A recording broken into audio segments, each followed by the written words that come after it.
There was once a great kingdom, rich in gold, strong in armies, feared by its enemies. Yet for all its power, it carried one terrible weakness. It had no heir. Year after year, the palace bells rang for victories and celebrations, but never for the birth of a prince. The people smiled in public and whispered in private. What would happen when the king died? The king himself knew the answer, and each night, he sat alone on his throne, wearing a crown that felt heavier with every passing year. This is the story of a kingdom that waited for hope, a king broken by loneliness, and a child born from a night that was never meant to happen. The king who had everything but hope. The kingdom of Valoria stretched farther than the eye could see. Its walls were tall, its fields were fertile, its treasury overflowed. And yet, King Aldrich was the loneliest man in the realm. He sat in the great hall long after the courtiers had gone, staring at the empty space beside his throne, the space meant for a queen who had died years ago, and the children who were never born. Every healer had failed him. Every prayer had gone unanswered. The nobles had stopped asking when the king would name an heir. They already knew the truth. There was none. That winter, a new maid entered the palace. Her name was Leora. She was quiet, respectful, and worked harder than anyone else. She spoke only when spoken to and kept her eyes lowered in the presence of nobility. To the palace, she was invisible. To the king, she was simply calm. Leora served his meals, cleaned his chambers, and listened without interrupting when his sadness spilled into the room like a shadow. She never offered advice, never asked questions, and somehow that made the silence bearable. One night, news arrived that a neighboring kingdom had crowned a new prince. The celebration echoed through the streets of Valoria. Inside the palace, King Aldrich drank alone. Cup after cup, the wine burned his throat, dulling the ache in his chest. When Leora came to clear the table, she found him staring into nothing. "Leave it," he said quietly. She hesitated. "Your Majesty, should you rest?" He laughed, a tired, broken sound. "What is rest?" he asked. "To a man who has nothing left to hope for?" The fire crackled. The wine flowed. Grief loosened the king's restraint, and loneliness spoke louder than wisdom. That night, a single mistake was made. Not from love, not from desire, but from sorrow. Leora left the chamber before dawn. She said nothing. The king remembered little. But months later, when her body began to change, Leora understood the truth she could never speak aloud. She was carrying the king's child, a child the kingdom had prayed for, and a secret that could cost her life. Leora tried to hide it. First, it was easy. The palace was vast, and maids were taught from the beginning to be unseen. When her appetite changed, she blamed illness. When her steps slowed, she worked twice as hard to make up for it. But secrets grow heavier with time.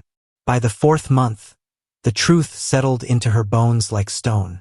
She was with child, and not just any child. She carried the blood of the king. Each morning, King Aldrich passed her in the corridors without recognition. His face remained hollow, his shoulders bowed beneath a crown that offered no comfort. He did not remember that night. Only the wine, the grief, the shame that followed him like a fog. To him, Leora was just another servant. To Leora, he was the father of the life growing inside her. At night, she pressed her hands against her stomach and whispered prayers she had never learned properly, begging for forgiveness she did not know how to earn. The palace, however, had eyes everywhere. A senior maid noticed first, then the laundress. Then the women in the kitchens began to whisper behind their hands. Pregnancy among servants was not unusual, but silence about the father was dangerous. "Who is it?" they asked. Leora always answered the same way. "No one." When the palace matron finally confronted her, her voice was cold and sharp. "You know the rules," the woman said. "No bastard may be born within palace walls." Leora bowed her head. "I will leave," she said softly. She was dismissed before dawn, given a small purse of coins and no farewell. No one asked where she would go. No one cared if she survived. As she crossed the palace gates for the last time, she turned back once. From a high window, the king stood alone, staring out at the city. He did not see her. Far from the palace, in a quiet village near the riverlands, Leora gave birth on a stormy night. The child cried strong and loud, as if announcing his refusal to be forgotten. She named him Edrin, not a royal name, not a servant's name, just a name that meant endurance. She wrapped him in worn cloth and held him close, tears falling onto his tiny face. "You must never know," she whispered, "for your own safety." Back in Valoria, the king's sadness deepened. Years passed. His hair grayed. His strength waned. The nobles grew restless. The people grew afraid. And still, the throne remained empty of an heir. No one knew that Hope lived quietly in a small cottage by the river, laughing, growing, and carrying the fate of a kingdom in his blood. Edrin grew quickly. By the age of 6, he was taller than most boys in the village, with dark hair that refused to stay neatly combed and eyes that carried a depth far beyond his years. He was gentle by nature, polite to elders, and strangely thoughtful for a child who had known only a simple life. But there was one thing Leora could never ignore. Every year he looked more like the king. The same straight nose, the same solemn gaze, the same quiet way of standing still, as if the world should listen when he spoke. Villagers noticed too. "Your boy looks noble," they would say with nervous laughter. "Does he have high blood somewhere?" Leora always smiled and changed the subject. Fear had become her constant companion. She worked endlessly, washing clothes, tending fields, mending nets. Anything to keep food on the table and questions away from her son. At night, when Edrin slept, she would sit beside him and watch his chest rise and fall, wondering how long she could protect him from a truth too dangerous to tell. Sometimes, Edrin asked questions.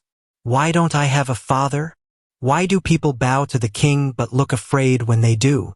Leora answered carefully. "Some men rule kingdoms," she said once, "but forget the people who need them most."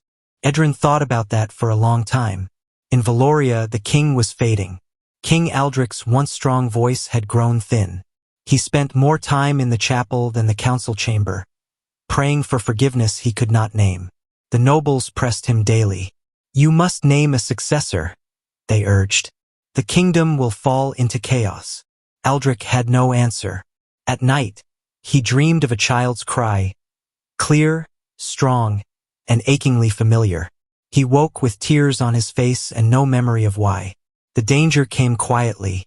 A traveling tax official arrived in the Riverlands, recording names and families for the crown. When he saw Edrin, his pen paused. "Who is the boy's father?" he asked. Leora's heart nearly stopped. "Dead," she said quickly. The man studied the child again, frowning. "He has the king's eyes." That night, Leora packed what little they owned. Before dawn, she woke Edrin. "We're leaving," she said softly. "Why?" he asked, confused. "Because some truths," she replied, "are safer when they sleep." They fled deeper into the countryside, living quietly, moving often. But fate is patient, and secrets have a way of surfacing when least expected. Years later, during a public procession, Edrin caught a glimpse of the king for the first time. The crowd bowed. Edrin did not. He stared. The king's carriage passed slowly, and for a brief moment, King Aldric looked out. Their eyes met. The king's breath caught. The boy's face, the familiarity, the impossible resemblance. The carriage rolled on. But something had awakened. That night, the king summoned his closest advisor. "There is a boy," Aldric said quietly. "Find him." Leora felt it immediately. That old, suffocating fear returned. The kingdom was stirring, and the truth she had buried for years was beginning to rise. King Aldric could not sleep. For nights after the procession, the boy's face returned to him again and again. Not as a dream, but as a presence, steady, silent, accusing. The resemblance was too sharp to dismiss, too precise to be chance. He had seen that face before, not in court, not in portraits, but in the mirror of his own youth. "I am growing old," Aldrich told himself. And age fills the mind with ghosts. Yet the feeling did not fade. He summoned Lord Mayrick, the oldest and most trusted of his advisors, a man who had served the crown longer than most had lived. There was a woman, the king said quietly, staring into the fire. Years ago, a maid. Mayrick stiffened slightly but said nothing. I was drunk, Aldrich continued, grief-stricken. I remember very little. But now I wonder, did I leave something unfinished? Mayrick chose his words carefully. Your Majesty, he said. Many servants were dismissed during that time. Records were incomplete. Aldrich closed his eyes. Find the boy, he said, discreetly. I need to know the truth before the nobles do. In the countryside, Leora felt the danger closing in. Men were asking questions again. Quiet ones, careful ones, travelers who lingered too long, officials who pretended to count grain but watched Edrin closely. Edrin was 16 now, tall, broad-shouldered, calm in a way that unsettled people twice his age. He spoke little, but when he did, others listened without knowing why. One evening, as they sat by the fire, he looked at his mother. You've been afraid my whole life, he said gently. Why? Leora's hands shook. Because loving you, she whispered, has always felt like borrowing time. Edrin frowned. From who? She could not answer. The truth came sooner than she expected. Lord Mayrick found them at dawn. No soldiers, no banners, just an old man in a simple cloak, his eyes heavy with understanding. I am not here to harm you, he said, but the king knows. Leora's knees nearly gave way. He deserves to know, Mayrick added softly. And so does the boy. Edrin stepped forward, placing himself between them. If you mean to take me, he said calmly, I will go. But she stays unharmed. Mayrick studied him for a long moment. You speak like royalty, he said quietly. Leora covered her face. There was no more hiding. That night, she told her son everything. About the palace. About the lonely king. About the night that changed their lives forever. Edrin listened without anger, without shock. When she finished, he was silent for a long time. Finally, he spoke. So the kingdom has been grieving a future, he said, while never knowing it existed. Tears streamed down Leora's face. I wanted to protect you, she said, even if it meant living in shadows. Edrin took her hands. Then let me step into the light, he said. Not for the crown, but so your fear can finally rest. Far away, King Aldrich stood alone in the throne room, staring at the empty seat beside him. For the first time in years, hope and fear walked hand in hand toward his heart. The throne room was empty. King Aldrich had ordered it so. No nobles, no guards lining the walls, no witnesses to what might break him. Morning light poured through the tall windows, stretching across the stone floor like a path leading nowhere. The king stood at the foot of the throne, his crown resting beside him on a marble table, untouched. For once, he did not want to be a king. He wanted to be a man who knew the truth. Edrin entered quietly. He wore plain clothes, travel-worn and simple, yet he stood with a calm that did not belong to common halls.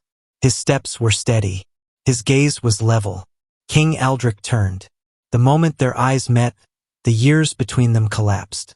The resemblance was undeniable now. Not just in face, but in bearing, in stillness, in the quiet strength that filled the room without effort. The king's breath hitched. So, Aldrich said softly, his voice trembling despite his effort. You are real.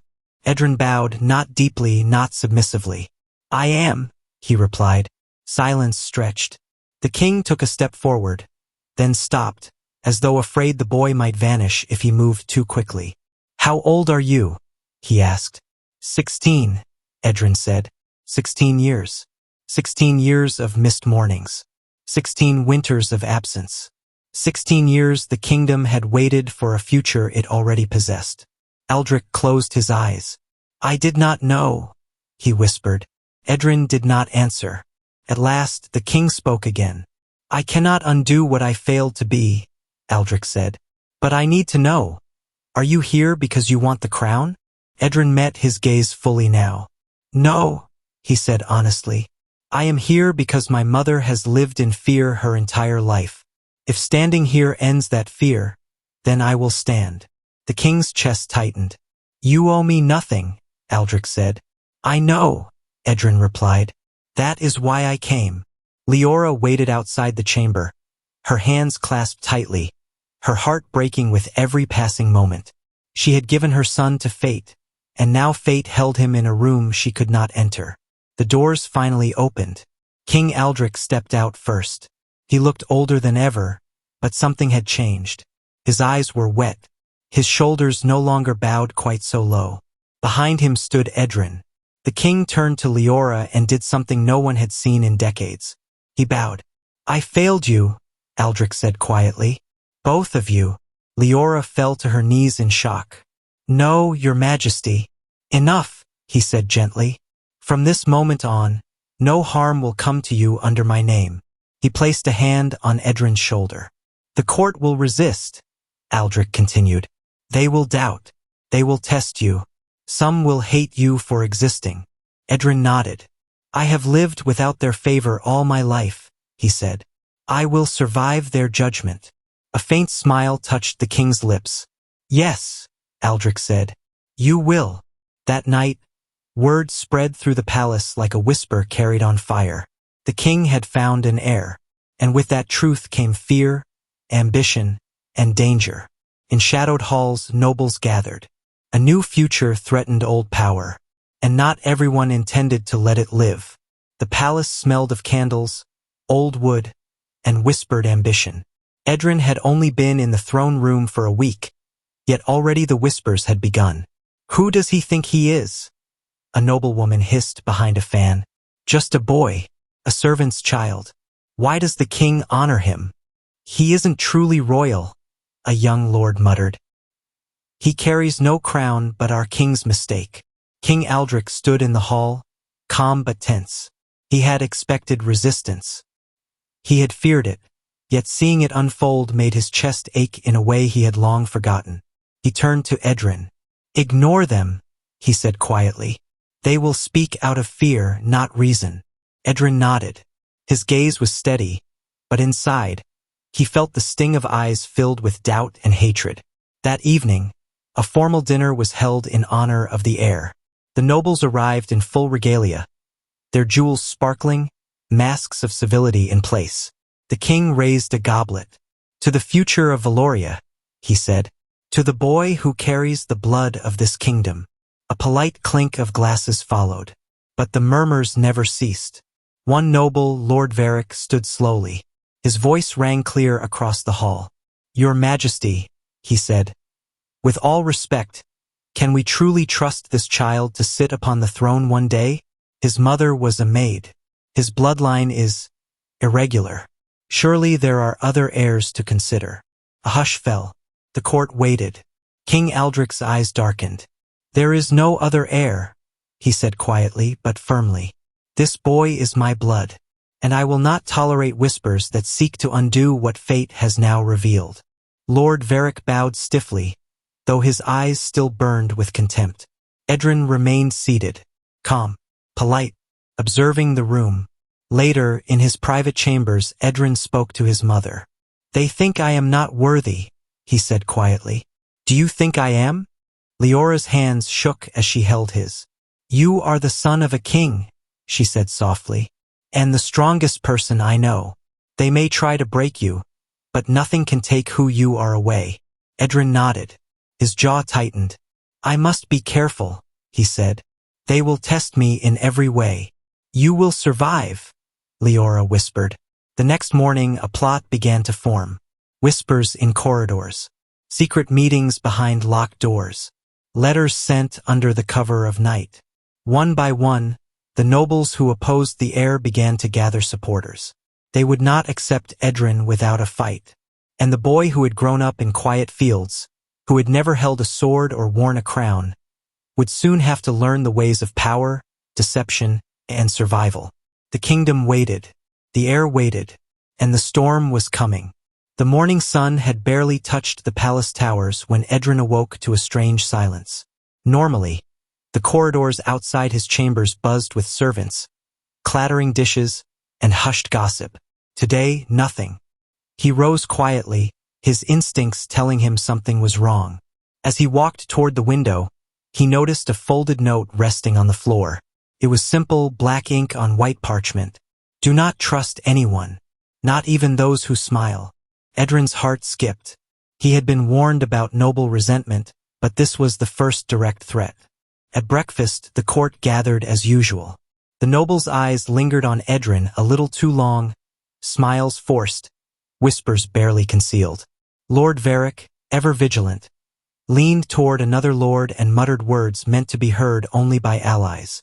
Edrin, careful not to show fear, poured himself a cup of water and drank slowly, letting his calm mask the tension. He noticed small gestures, a foot tapping too quickly under the table, a servant bowing awkwardly, spilling wine, eyes flicking toward the kitchen doors. Every movement a potential threat, every glance a warning.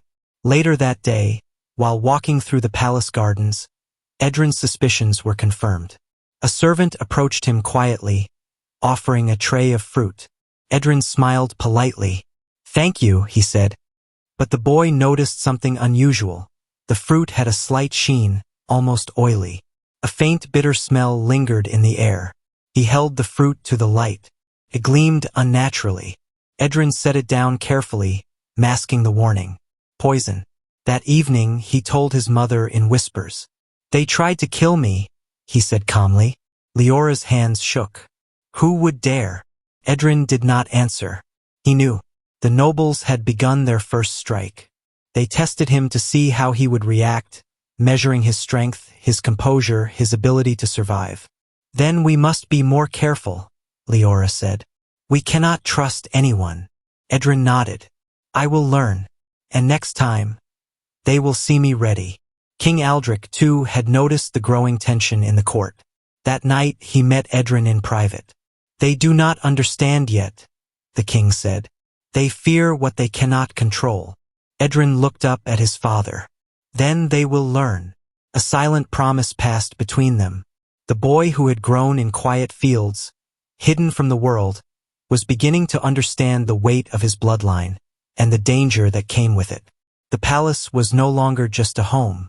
It was a battlefield, and Edrin was ready to fight, not with anger, but with patience, wit, and courage. The palace had never felt so silent. Edrin walked through the halls that morning with deliberate calm, every step measured, every glance sharp. He had spent the night thinking, planning, and observing. The first attempt on his life had been a warning, but he would not be caught unprepared again. He returned to the garden where the fruit had been offered. No one was there, yet he noticed subtle signs. A faint footprint in the soil, a slight shift in the position of a garden rake, a thread caught on a branch. Someone had been watching him. Edrin called a trusted servant he had befriended in secret. "You must watch carefully," he whispered. "Do not interfere unless I signal you. They will try again today." The servant nodded, fear in his eyes but trust in the boy's confidence. That afternoon, during the court meeting, Edrin played his part carefully. Lord Varric presented a plan for increased taxes, a seemingly trivial proposal, but Edrin noticed the way certain nobles exchanged glances. The proposal was a distraction, a trap. When the meeting ended, Edrin left with a slight smile. He had noticed the subtle hints, the way the ink on a noble's scroll was still wet, the way the guards shifted uneasily, the faint smell of bitter herbs lingering in the air. Later, in private chambers, Edrin laid a clever trap. He instructed Leora to prepare a new tray of fruit, but he doctored it subtly, not with poison, but with a harmless powder that would reveal who touched it. Sure enough, the next day, a kitchen servant tried to place it where Edrin would find it. The servant froze when the powder marked his hands, leaving a clear trace. Edrin confronted him quietly. "Who sent you?" he asked. The servant stammered, too frightened to lie. "Lord Varric, my lord," he admitted. Edrin nodded, calm. "Tell him this. The heir is watching." every move, every whisper, and patience has its limits. The servant fled, pale and terrified.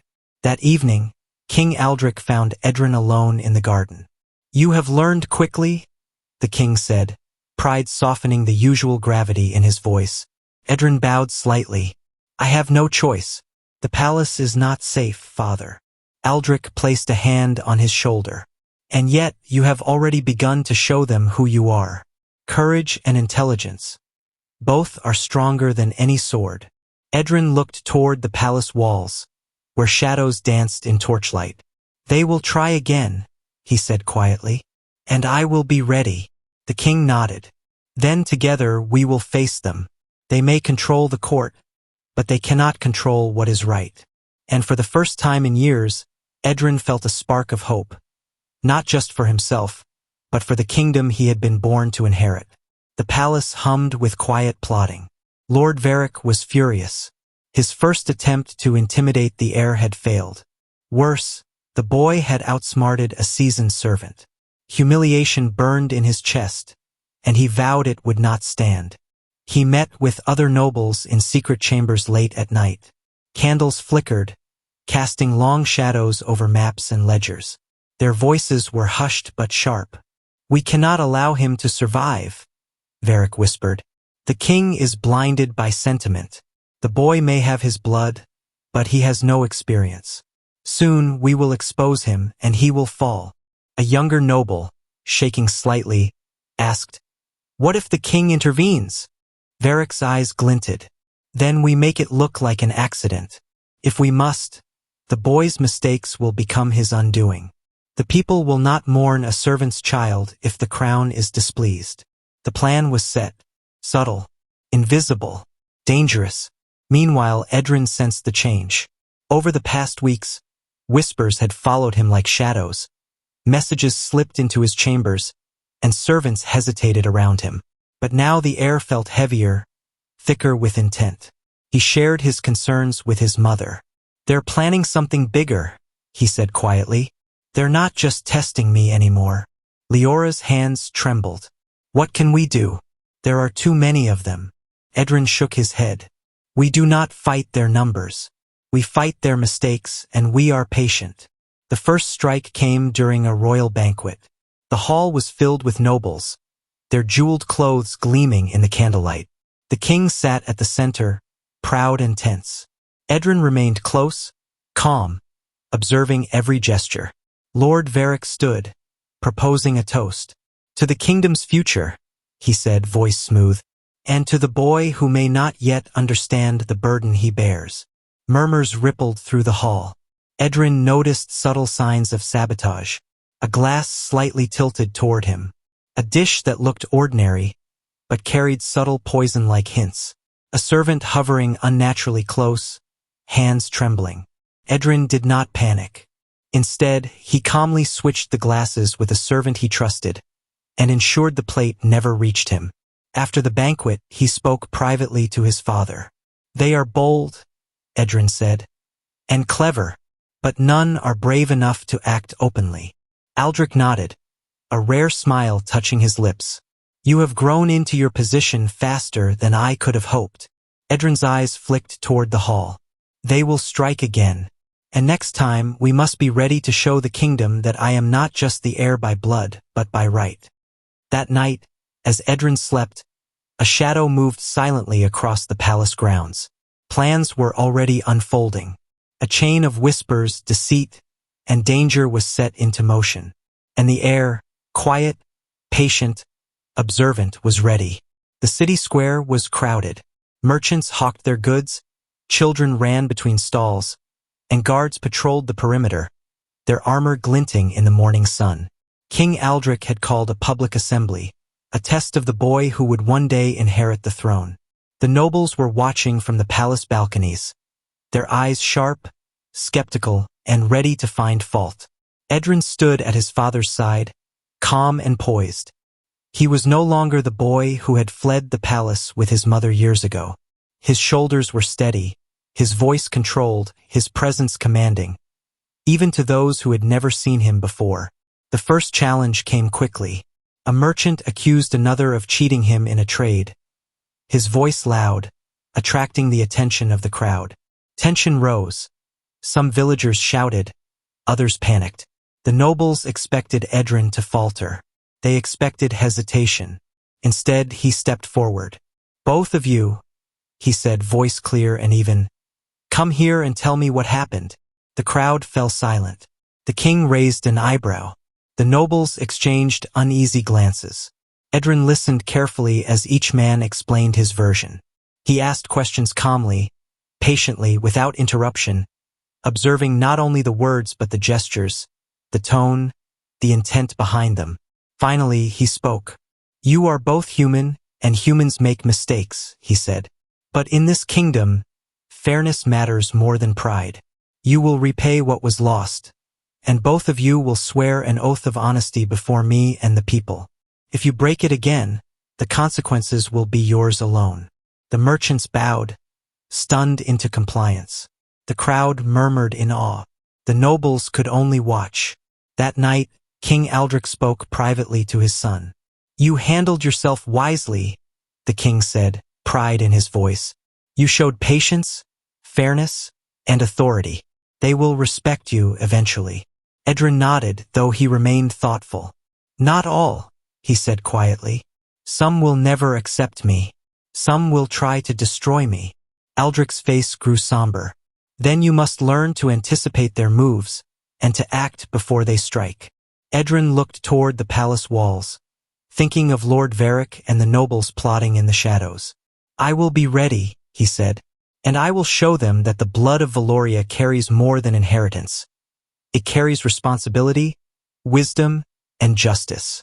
The first public test was over, but the game had only just begun. From the shadows, eyes watched, whispers traveled, and alliances shifted. The heir had proven himself, but the nobles were already planning their next move. And the boy who had once been hidden in the countryside was learning that every victory in a palace comes with a price. The palace had never felt colder. Edrin walked the hallways that morning with the ease of a young man who had learned patience, but a knot of unease tightened in his chest. Something was off. Servants glanced at him strangely, doors creaked at odd times, and the shadows seemed heavier than usual. He paused near the council chamber. The voices of nobles drifted out, urgent, hushed, and sharp. Lord Varric's voice cut through the others. "He thinks he can command respect with words," Varric said. "He is still a child. One misstep, and all we need to do is wait." The conspirators laughed quietly. Edrin's eyes narrowed. He stepped back, unheard, unseen, but listening.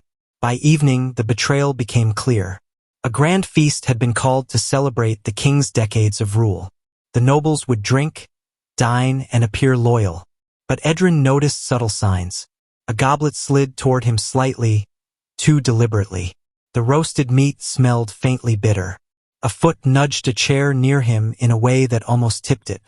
He recognized the signs from the first attempt on his life years ago. And he was ready.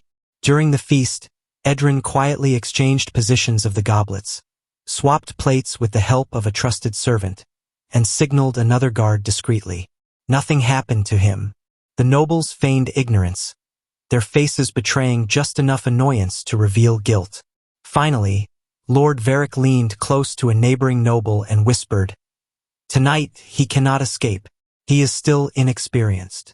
Edrin smiled subtly, unnoticed. After the feast, Edrin confronted the conspirators privately, without anger, without violence. "You plan betrayal," he said quietly, calm, almost gentle. "I have seen every move, every whisper, every shadow you hide in. None of it surprises me." The nobles froze. The confidence in his voice unnerved them. "If your aim is power through deceit," he continued, "know this, I will act, not with fear, but with patience. And patience is far more dangerous than anger." Some of the nobles paled. Some laughed nervously. Some left, plotting for later. Edrin had not defeated them. Not yet. But he had shown that he was aware, and they were vulnerable. That night, King Aldrich met Edrin in the throne room. You have done well, the king said, pride mingled with relief. You have outwitted them without spilling blood. That is more than many heirs could achieve. Edrin looked at his father. They will try again, he said softly. Stronger, bolder. Next time, they may not hide behind silence. Aldrich placed a hand on his son's shoulder. Then we will meet them openly, with justice as our weapon and truth as our shield. You are ready, Edrin. The kingdom will see it. Edrin looked toward the empty windows, where shadows danced across the walls. The nobles had betrayed him, but the heir was no longer afraid. And the kingdom was about to witness the rise of the boy who had once been hidden in the countryside. The throne room was alive with tension. Nobles gathered under the pretense of loyalty, their jeweled robes gleaming, but their eyes were sharp and calculating. Whispers filled the air like venom, barely audible, yet heavy with intent. Edrin entered alongside King Aldrich, his steps steady and calm. He had prepared for this moment, and though his heart raced beneath his chest, his face betrayed nothing. The king's presence lent authority to the boy, yet it was clear that today, the court would be the battlefield. Lord Varric rose first, his voice carrying over the hall. Your Majesty, he said, we must consider the kingdom's future carefully. A boy who has never ruled, whose life has been hidden in the countryside. Can he truly lead? The murmurs of agreement rippled through the other nobles. Edrin stepped forward, tall, calm, and unwavering. I may not have ruled, he said, voice firm but measured. But I have learned patience, observation, and justice, and I know the difference between fear and respect. The nobles stiffened. Some scoffed, others whispered to each other, clearly unsettled by the boy's composure. Varric's face darkened. Words mean nothing without action, he spat. We must see proof. Proof he can rule and command loyalty. Edrin's eyes scanned the hall, noting each subtle motion, each expression. He gestured toward the merchants and villagers present in the gallery. Observe, Edrin said. These people are not my subjects, they are witnesses. If the kingdom fails, it will fail under injustice. I will not allow that. A heated debate erupted among the nobles, some trying to challenge him openly. But Edrin remained calm, answering each objection with logic, fairness, and quiet authority. The hall grew silent. The murmurs faded. The nobles realized the boy who had been hidden was no longer a child. He was a leader. Then, a subtle threat revealed itself. A servant, loyal to Varric, tried to knock over a candle near Edrin's chair. A deliberate attempt to cause panic or harm. Edrin noticed immediately, stepping aside, and catching the servant's arm before any accident could occur. Your actions betray your master, Edrin said softly, and your choices will be remembered. The servant froze, wide-eyed. By the end of the session, the court had witnessed something remarkable. A boy of 16 who could think, act, and command. A calm intelligence that rivaled even the oldest nobles. A presence that could not be dismissed or intimidated. King Aldrich rose and spoke. Let this be clear, he said, voice ringing through the hall. This boy is the heir. Those who oppose him now do so against the crown and the kingdom itself. Some nobles bowed reluctantly. Others glared, plotting still. But one thing was undeniable. The heir had made his first mark on the court. Afterward, Edrin found his mother waiting quietly in the gardens. You did it, Leora said softly, tears in her eyes. I only showed them who I am, Edrin replied. The battle is not over. But today, they saw me for the first time. Leora embraced him. And I saw you, too, the boy who became a man before his time. As night fell over the palace, shadows lengthened in the corridors. Whispers of revenge and new plots drifted in the air. But for the first time, Edrin was ready for whatever came next. The palace had grown colder. Nobles who opposed Edrin whispered behind closed doors, their resentment simmering like a hidden fire. Yet in those same corridors, quiet allies moved unseen, observing, waiting for the right moment to act. Edrin noticed small things immediately. a guard whose eyes lingered with respect rather than fear, a maid who discreetly adjusted his robes, a scribe who left notes of support in places no one else would see. He did not yet know who could be trusted, but he knew where to start. That evening, he arranged a meeting in secret with one of the older palace advisors, Lady Mirabelle, a woman whose loyalty to the crown had never wavered. "You called for me, my lord?" she asked, bowing slightly. "I need to know who in this palace can be trusted," Edrin said quietly. "We face threats every day, from those who should serve the kingdom, yet serve only themselves. I cannot survive without allies." Mirabelle studied him, eyes sharp and discerning. "You are wiser than your years," she said finally. "And you do not need allies who will bend for fear. You need those who bend for loyalty. There are a few who will stand with you, if you ask." Edrin's training in observation proved invaluable.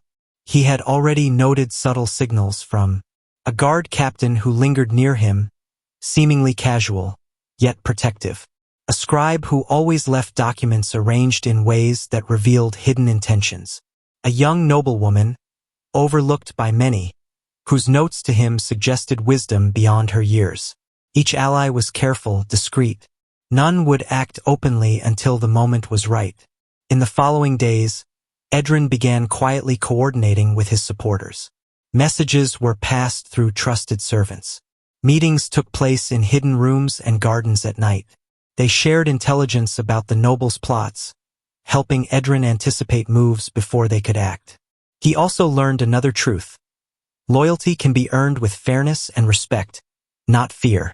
King Aldrich observed his son closely. "You are building not only allies," he said one night, "but a network.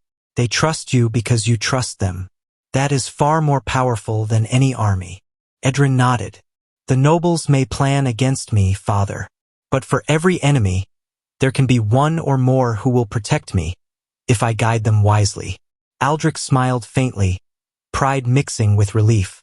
"You are becoming the heir this kingdom needs, not merely by blood, but by the choices you make." As night fell, the palace seemed quiet, but danger lurked in corners where shadows gathered. Edrin's network was small, hidden, and clever. The nobles plotting against him had no idea how closely their actions were being watched. And for the first time, the boy who had once been hidden in the countryside felt not only prepared, but unstoppable. The palace was alive with whispers. Shadows seemed to move faster in the corridors, and the nobles who had opposed Edrin grew bolder. Their first attempts had failed, but now they were determined to strike harder. Lord Varric gathered his conspirators in secret, plotting a trap so cunning that even the heir's growing network might not anticipate it. "We will force him into a mistake," Varric hissed. "He will be tested publicly. If he fails, the kingdom will doubt him, and his mother's secret will be revealed." The plan was simple but cruel. A false accusation of treachery, planted evidence, and a staged incident during a ceremonial event, one designed to humiliate Edrin and break his credibility before the court. Edrin had noticed the shift in the nobles' behavior. Servants delivering messages seemed anxious. Papers were left carelessly on desks, yet with hidden codes. Courtiers smiled too widely, their eyes sharp with concealed intent. He consulted quietly with Lady Mirabelle and his other allies. "They are planning something bigger," he said, "and they want it to happen where everyone can see. We must anticipate every move." Mirabelle nodded. "Then we prepare strategically. They will not see us coming." The ceremonial event arrived, a grand gathering to honor the kings and reaffirm the heir's position. Crowds filled the halls and galleries. Nobles glistened in their jewels, smiling politely but hiding daggers in their hearts. Edrin entered calmly, dressed in the attire of an heir, his eyes steady, his posture confident. The nobles expected fear, hesitation, or a misstep. Instead, they were met with composure and quiet authority. The trap was sprung during the king's address. A fabricated accusation was whispered publicly, a forged letter supposedly revealing Edrin's disloyal intentions. A minor servant was bribed to hand it to the king at the wrong moment. Gasps and murmurs spread through the audience. Edrin held his hand to his chest and spoke softly. "May I read this aloud?" he asked. The king nodded, eyes wary. Edrin unfolded the letter with deliberate calm, scanning the words. He did not tremble. He did not falter. "Curious," he said, his voice clear. "The writing suggests knowledge of palace routines, but the errors reveal its origin. A novice hand trying too hard to mimic authority. The plot is transparent." The nobles froze. Gasps rippled across the hall. He continued, calmly presenting evidence from his allies that exposed the conspirators' preparation and intent. The crowd watched, shocked as the nobles' plan collapsed before their eyes. King Aldrich stood, pride and relief mingling in his gaze. "You see now," the king said, addressing the assembly, "that the heir has wisdom and composure beyond his years. Those who act with deceit will not prosper in Valoria." Edrin nodded silently, knowing the battle was not over, but the first major threat had been neutralized with strategy rather than force. That night, as he returned to his chambers, Edrin met his mother in the quiet hallway. "They will try again," she whispered. "I know," he replied, "but every time, we grow stronger, smarter, and closer to a kingdom where fear does not dictate power." Outside the palace, shadows lingered. The conspirators had been exposed, but they were not defeated. And the heir had learned the most important lesson. True power lies in patience, observation, and the courage to act wisely when others fail. The night was thick with tension. Edrin had learned much in the weeks since the failed banquet trap. Every whisper, every glance, every hurried footstep in the corridors told a story. And tonight, he would confront the nobles who had dared plot against him. Quietly, strategically, and without raising unnecessary alarm. He moved through the palace silently, flanked by a few trusted allies, including Lady Mirabelle and the guard captain who had long observed the conspirators' movements. They reached a small council chamber where Lord Varric and his followers had gathered in secret, plotting their next move. Edrin stepped forward, calm and unflinching. "You have tested me," he said quietly, "and failed." The conspirators spun around, surprised, their whispers cut off abruptly. "You hide in shadows," Edrin continued, "expecting fear will protect you. But fear is temporary. Truth endures." Varric's face twisted in anger. "You cannot command loyalty. You are a boy, a child born of secrecy. You have no right." Edrin's gaze did not waver. "My right comes from blood, yes, but more importantly, it comes from observation, patience, and justice. Your plots have been transparent. Every move you made, every whisper you hid. My allies and I have seen them all." The room grew tense. Lady Mirabelle stepped forward, producing evidence of the noble schemes. Forged documents, bribes, and notes detailing the failed plots. Varric lunged, furious, but the guard captain blocked him, steady as a rock. "Enough," Edrin said calmly. "This ends tonight." He gave the conspirators a choice. Confess their schemes to the king and accept judgment, or face exile and loss of status. Whispers filled the room. Some tried to resist, but Edrin's presence, combined with the evidence, made resistance impossible. One by one, the nobles bowed their heads, forced to submit. Later, Edrin reported to King Aldrich.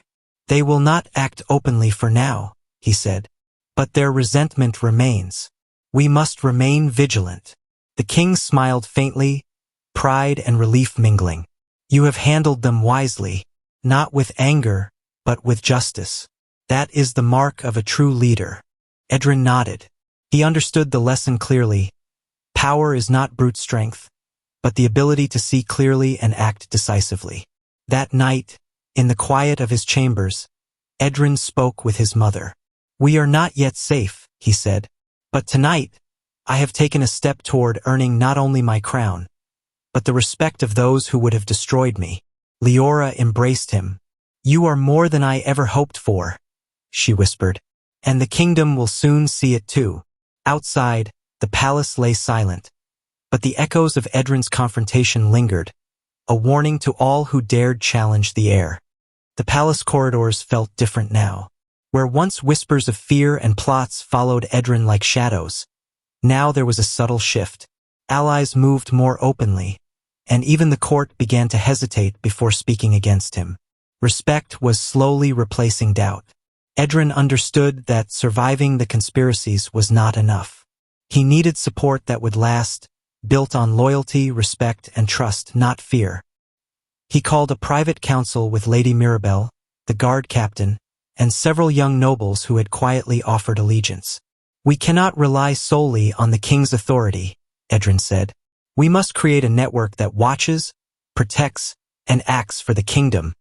Steadfast, intelligent, and discreet." The allies nodded. Plans were drawn. Trusted guards assigned to shadow potential threats. Couriers and scribes trained to pass intelligence quickly and quietly. Minor nobles encouraged to support Edrin publicly while protecting their own positions. It was careful, slow work, but it worked. Edrin also began rebuilding his public image. He attended markets, listened to villagers, helped resolve disputes, and spoke kindly to merchants and commoners alike. Every gesture was deliberate, showing that the heir was not a distant figure, but one who cared for the people he would rule.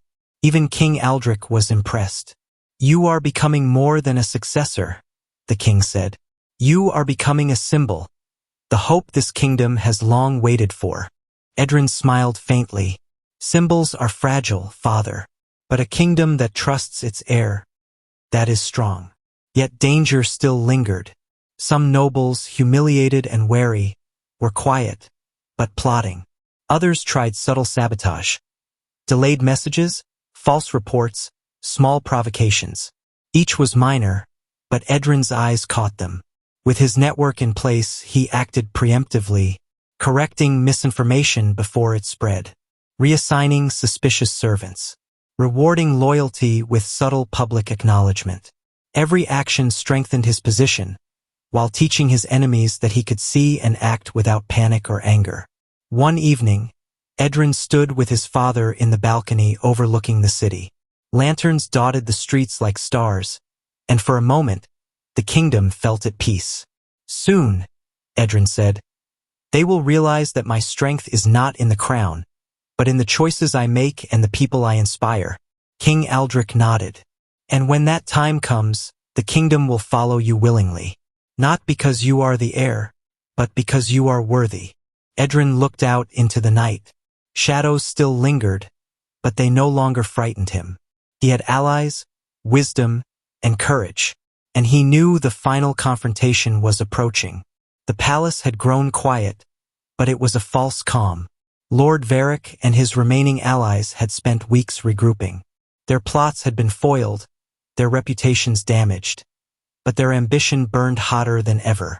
If they could not manipulate Edrin quietly, they would strike openly, and the heir's life, reputation, and very claim to the throne would be at risk. Late one night, a secret message arrived at Edrin's chambers. A warning from a loyal servant. They plan to act during the king's anniversary celebration. Gather your allies. Be ready. Edrin read it carefully, noting every detail. The king's anniversary was a grand affair. Nobles, foreign dignitaries, and townspeople filled the palace halls. The court buzzed with excitement and whispered tension. Edrin moved among the crowd, calm and composed. He had anticipated the attack, and his network was ready. Guards discreetly positioned, loyal nobles observing, servants alert for any sign of treachery. Yet even with preparation, he felt the weight of what was coming. This was not a minor plot. This was the final test of his authority, wisdom, and courage. The conspirators made their move. False accusations were whispered to the king, suggesting that Edrin planned to overthrow him. Evidence of bribery and disloyalty was planted in front of foreign dignitaries. A small explosion of torches and smoke was staged to create chaos, meant to mask their schemes. The crowd gasped. Confusion spread. The nobles smirked, believing victory was near. But Edrin remained unshaken. He addressed the crowd calmly. "Silence," he said, and the hall obeyed. He revealed the conspirators' plot step by step, presenting evidence from his allies. Every forged document, every planted accusation, Every act of sabotage was exposed. The conspirators tried to speak, to lie, but their words fell flat. The king's gaze was unwavering. "Your deceit ends here," Edrin said, "and justice will guide the crown, not fear, not ambition." The hall fell silent. Nobles who had plotted against him were now humiliated, their schemes revealed to the entire court and visiting dignitaries. King Aldrich rose, his voice ringing with authority and pride. "Let this be known. The heir of Valoria is not only my blood. He is the protector of this kingdom. Those who act against him will answer for it." Edrin bowed slightly, calm and composed. The conspirators had failed.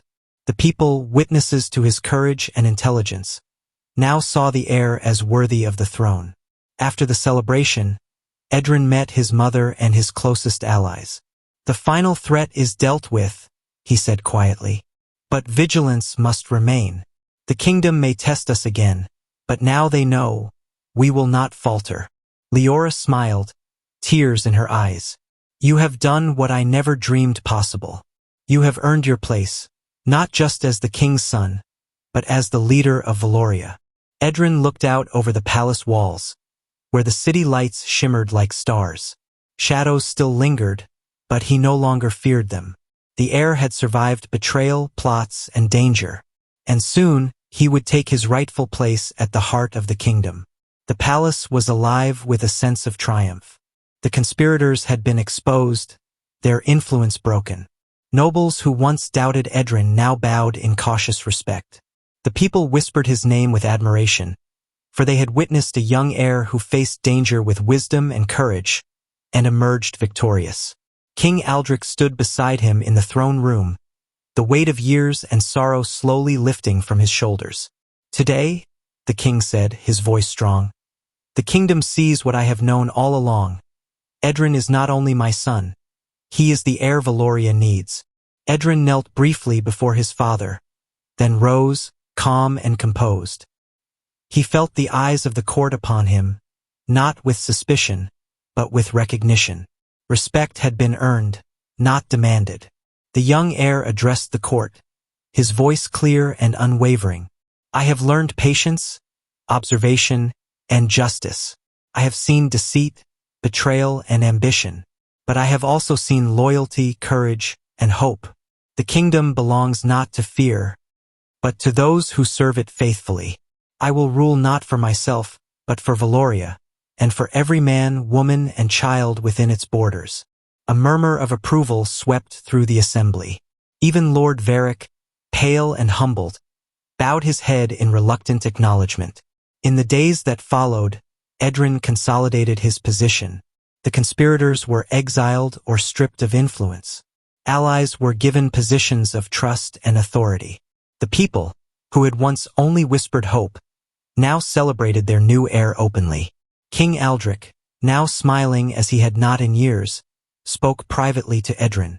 "You have done more than survive. You have strengthened this kingdom. You have become the leader it deserves."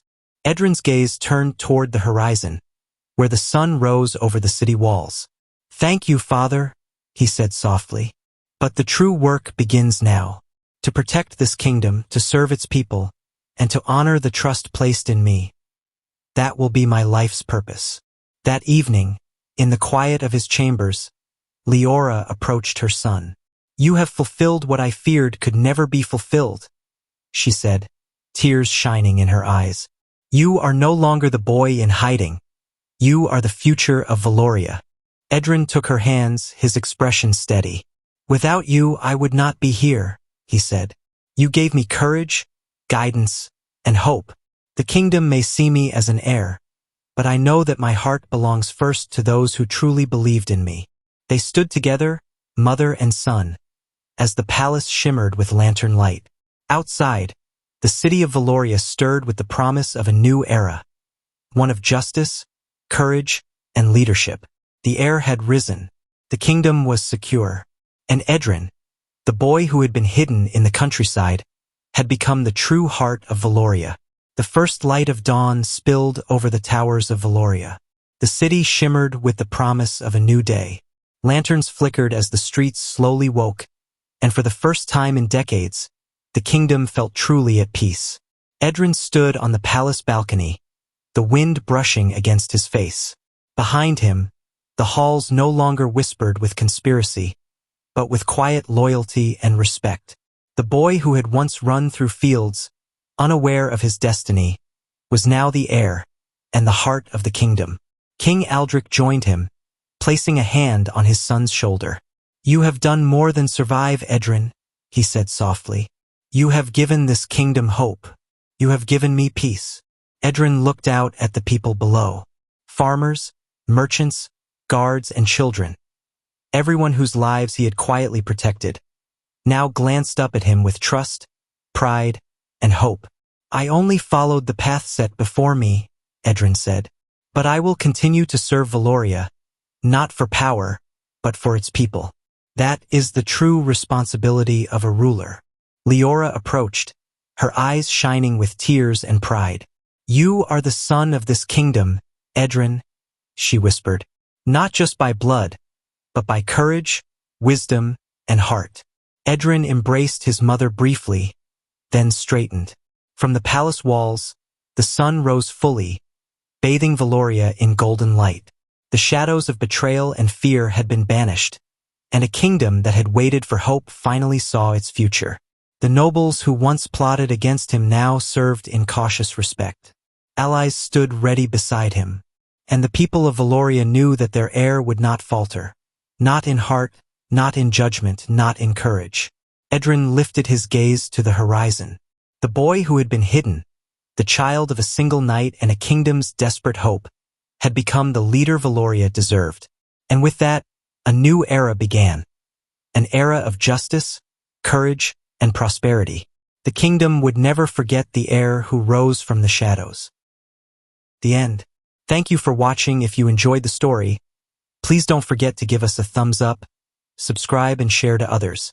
Also leave a comment to share your thought about the story.